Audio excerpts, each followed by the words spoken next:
The Karnataka Examinations Authority has announced the KCET 2026 results, ending the wait of more than 3.3 lakh candidates who appeared for the entrance examination across the state. In the engineering stream, Tanisha Karthik of RVPU College Jayanagar emerged as the topper with a merit score of 99.44. She was followed by Shrajan BS, Ninath Vashisht, Ira Jain, and Rishon Fernandez. KEA said the exam was conducted between April 22nd and 24 at 745 centers with around 3,30,479 students appearing for the test.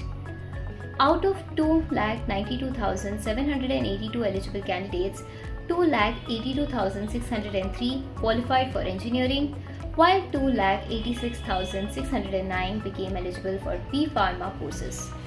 Thousands also qualified for agriculture, veterinary, nursing, and other professional programs. The authority said candidates can download their scorecards from the official KEA website. Counseling and seat allotment schedules are expected to be announced in the coming weeks. The results also showed limited rural representation among top performers, with only 79 rural students in the top 1,000 engineering ranks.